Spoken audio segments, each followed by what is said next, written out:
Good morning, and welcome to the Worthington Industries second quarter fiscal 2023 earnings conference call. All participants will be able to listen only until the question and answer session of the call. This conference is being recorded at the request of Worthington Industries. If anyone objects, you may disconnect at this time. I'd now like to introduce Marcus Rogier, Treasurer and Investor Relations Officer. Mr. Rogier, you may begin. Thank you, Chris. Good morning, everyone, and welcome to Worthington Industries second quarter fiscal 2023 earnings call. On our call today, we have Andy Rose, Worthington's President and Chief Executive Officer, Joe Hayek, Worthington's Chief Financial Officer, and Jeff Gilmore, Worthington's Chief Operating Officer. Before we get started, I'd like to remind everyone that certain statements made today are forward-looking within the meaning of the 1995 Private Securities Litigation Reform Act. These statements are subject to risk and uncertainties that could cause actual results to differ from those suggested. We issued our earnings release yesterday after the market closed. Please refer to it for more detail on those factors that could cause actual results to differ materially. Today's call is being recorded, and a replay will be made available later on our worthingtonindustries.com website. At this point, I will turn the call over to Joe to kick things off. Thank you, Marcus, and good morning, everyone. I'll go over the consolidated results and provide some additional color on the building products, consumer products, and sustainable energy solutions businesses. And then Jeff Gilmore will go through Steel's results. Jeff, as many of you know, is our current Chief Operating Officer and will be the CEO of the Steel business when we complete the planned separation of our businesses. In Q2, we reported earnings of 33 cents a share versus $2.15 a share in the prior year quarter. There were some unique items that impacted the quarterly results, including the following. We incurred pre-tax expenses of $9 million or 14 cents a share related to the planned separation of our steel processing business, which we expect to complete by early calendar 2024. We will quantify those costs each quarter going forward until the contemplated separation is complete. We also recognized incremental expenses of $0.01 per share related to our recent acquisition of Level 5 Tools and the earnout associated with that acquisition. And finally, we benefited by 4 cents a share due to restructuring gains associated with the divestiture of our WSP joint venture's last remaining steel processing facility. This compared to restructuring gains of 3 cents a share in the prior year quarter. Excluding these unique items, we generated earnings of 44 cents a share in the current quarter compared to $2.12 a share in the prior year. In addition, in Q2, we had inventory holding losses estimated to be $53 million or 81 cents a share, compared to inventory holding gains of $42 million or 61 cents a share in the prior year quarter. An unfavorable swing of $95 million, which is $1.42 a share. Consolidated net sales in the quarter of $1.2 billion decreased 5% from the prior year, primarily due to the lower average selling prices in steel processing, combined with lower volumes, partially offset by the inclusion of Temple Steel. Our gross profit for the quarter decreased to $106 million from $185 million in the prior year, and gross margin was 9% versus 15%, primarily due to the swing from inventory holding gains to losses in steel processing. Our adjusted EBITDA in Q2 was $64 million, down from $168 million in Q2 of last year, and our trailing 12-month adjusted EBITDA is now $455 million. With respect to cash flows and our balance sheet, cash flow from operations was $133 million in the quarter, and free cash flow was $108 million. We've generated over $360 million in free cash flows in the last 12 months. During the quarter, we invested $24 million on capital projects, paid $15 million in dividends, received $24 million in proceeds from asset sales, and received $55 million in dividends from our unconsolidated JVs. Like in Q1, the dividends we received from our unconsolidated JVs exceeded their equity earnings during the quarter, as their working capital levels have normalized, allowing them to pay out earnings that were not distributed in the prior fiscal year.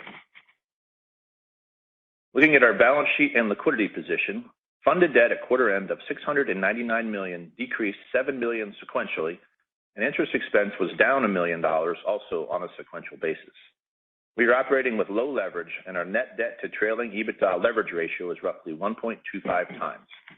We also have ample liquidity and ended Q2 with $130 million in cash and $675 million in availability under our revolving credit facilities. Yesterday, the board declared a dividend of 31 cents per share for the quarter, which is payable in March of 2023. We'll now spend a few minutes on each of the businesses. In consumer products, net sales in Q2 were $154 million, up 9% from $141 million in the prior year quarter. The increase was driven by higher average selling prices, which were partially offset by lower volumes.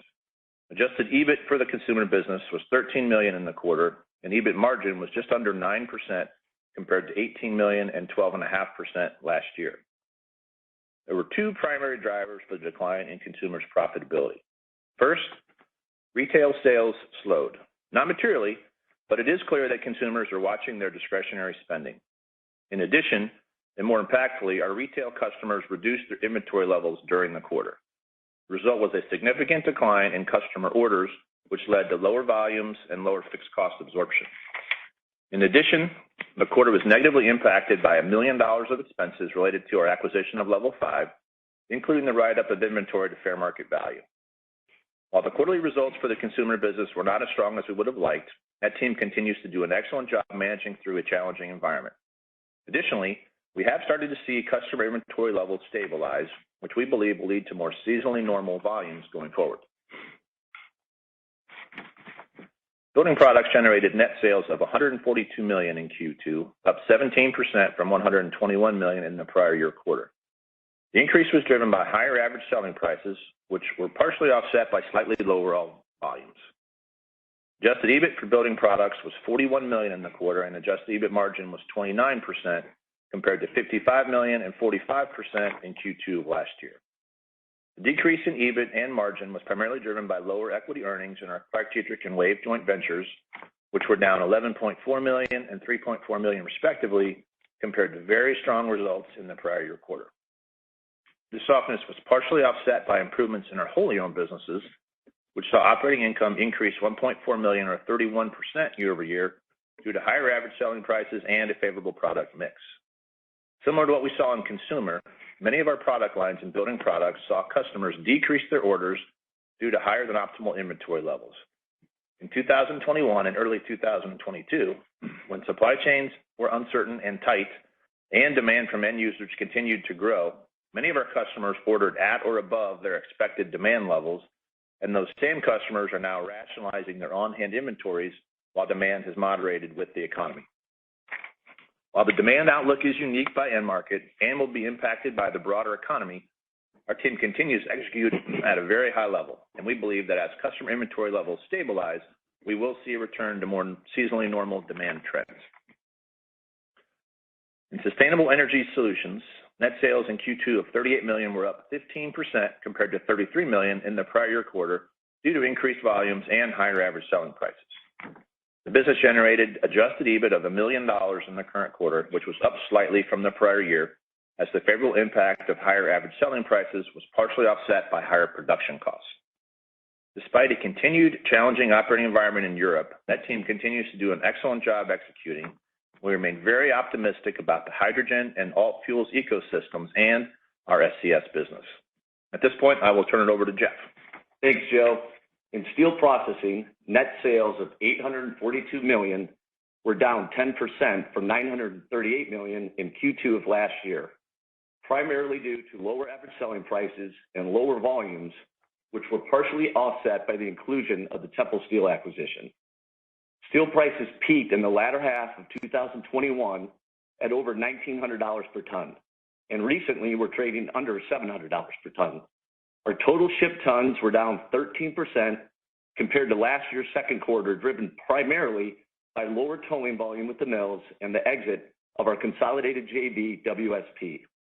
Direct tons in Q2 were relatively flat compared to the prior year quarter and were 54% of the mix compared to 47% in the prior year quarter.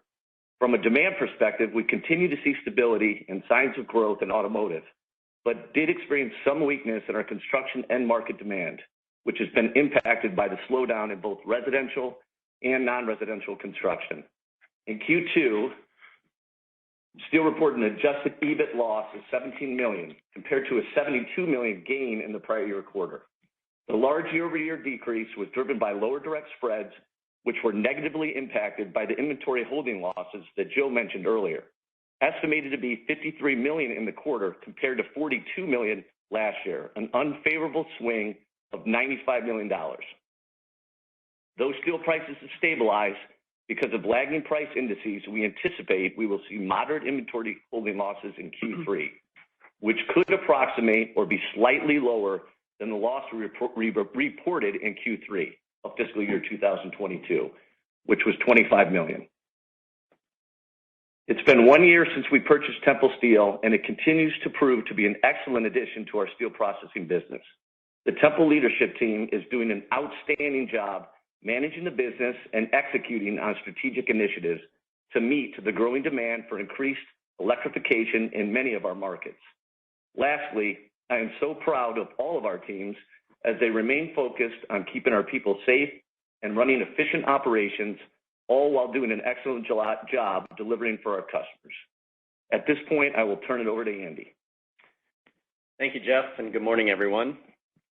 Our fiscal second quarter was somewhat challenging, driven by significant steel price declines and inventory destocking at several of our larger consumer and building products customers that stockpiled product to offset supply chain challenges. These short-term trends appear to be waning, and we are optimistic that this quarter represents a trough in earnings, and we will enter calendar 2023 with some solid momentum.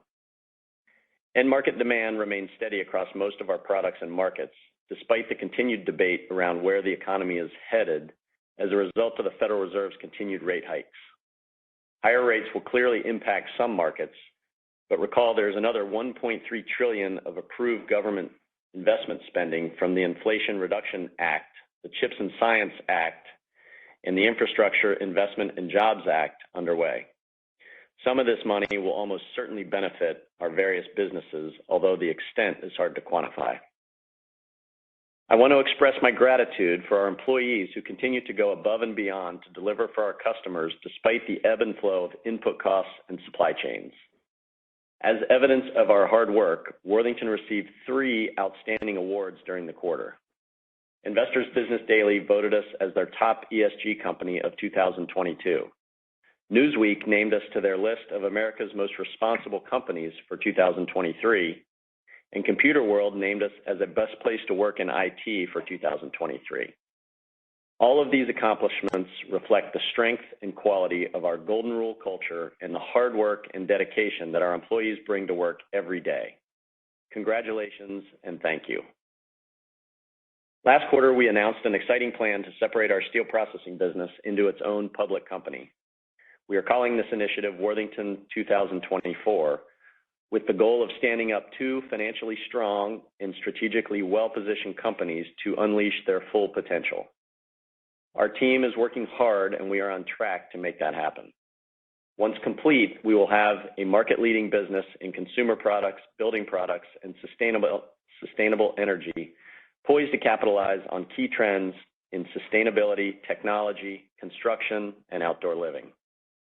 With higher margins and lower asset intensity, this business should benefit from premium sector multiples. Worthington Steel is and will continue to be a best-in-class steel processor with excellent growth opportunities in automotive lightweighting and electrical steel laminations, positioned to take advantage of fast-growing trends in electrification, sustainability, and infrastructure spending. In anticipation of the planned separation in early 2024, we have been strengthening our balance sheet by building cash so that both companies have financial flexibility to maximize their potential. We do not anticipate any material changes to our modest leverage and ample liquidity mindset for both companies, and we are likely to continue with similar capital allocation strategies once the planned separation is complete. Both businesses will be run with our philosophy and Golden Rule principles and utilize the Worthington Business System of transformation, innovation, and acquisitions to drive growth and shareholder value. So while the quarter was challenging, primarily due to the rapid decline in steel prices, we are well capitalized and poised for a return to better results. Demand is solid, and when combined with our market strength and excellent teams, our future is bright. To all of our customers, suppliers, employees, shareholders, and other stakeholders, I hope you share in our excitement for where we are headed. We'll now take any questions. Thank you. If you'd like to ask a question, please press star then one on your telephone keypad. Our first question is from Phil Gibbs with KeyBanc Capital Markets. Your line is open. Hey, good morning. Morning, Phil. Morning. Question firstly is just on seasonality. You pointed out that there was some sizable destocking in your recent quarter, notably in your consumer businesses, and then to some extent in construction. I think the third quarter from a volume standpoint is typically a little lower than the November quarter, if I'm thinking about that correctly, or pretty in line with it. So you're saying relative to the second quarter, we should expect that those similar seasonal patterns should play out versus where you're at right now?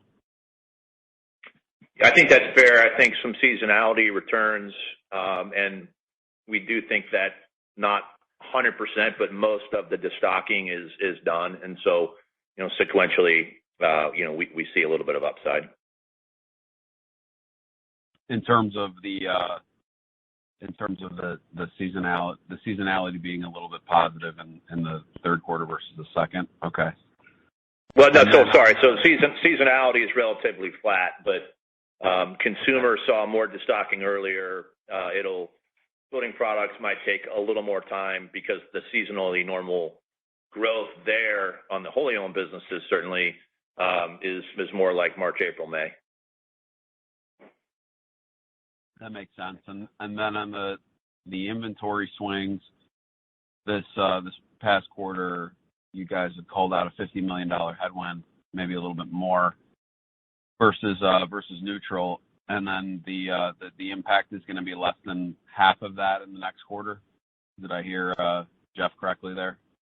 Yeah, Phil, this is Jeff. That you heard me correctly. $53 million headwind this current quarter, and I think this quarter, probably very similar to what you saw last year, Q3, and that would be approximately $25 million.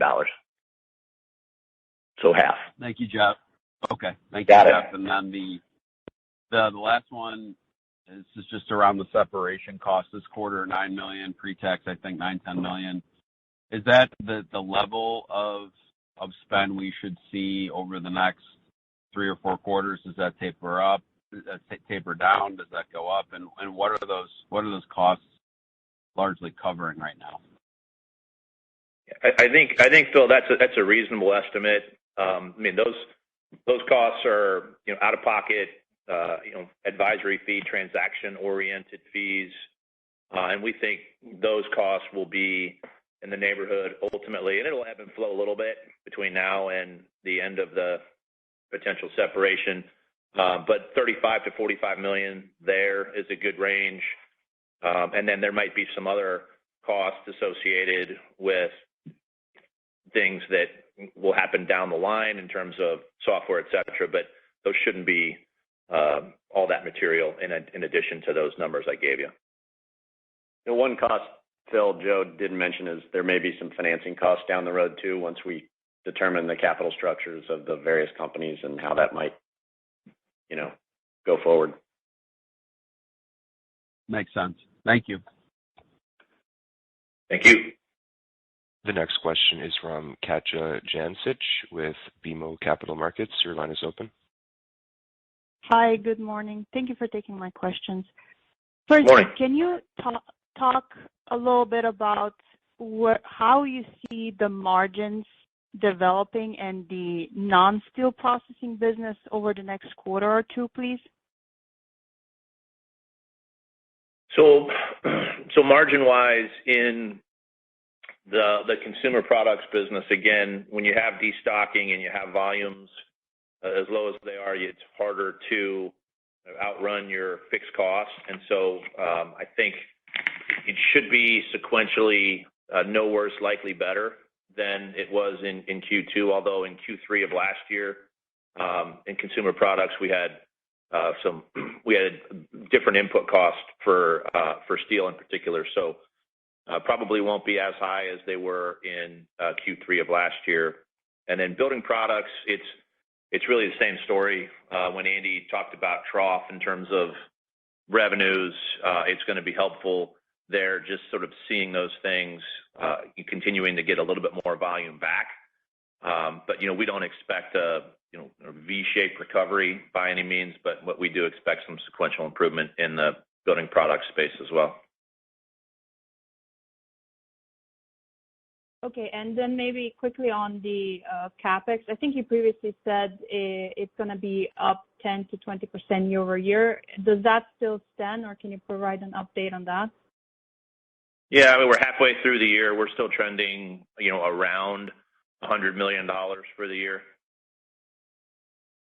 Okay, and then just lastly on the separation, what are kind of the next steps we should expect from you, or what will we see next? Yeah, so we've actually made a lot of progress in the current quarter, really focused in two areas: current state analysis, and then starting to think about future state analysis for both companies. Probably the next major step for us is to start to populate the teams of both companies, and so that's likely there'll be some announcements on that after the first of the year. Okay. And Katja, thank you so much. Happy holidays. No, you're welcome. And just add on one thing, Andy. We said early 2024. We're tracking to be at or slightly ahead of that pace. So more to come. Okay, thank you. Again, please press star one if you'd like to ask a question. The next question is from John Tumazos with John Tumazos Very Independent Research. Your line is open. Thank you very much. Could you describe the $99 million in assets held for sale?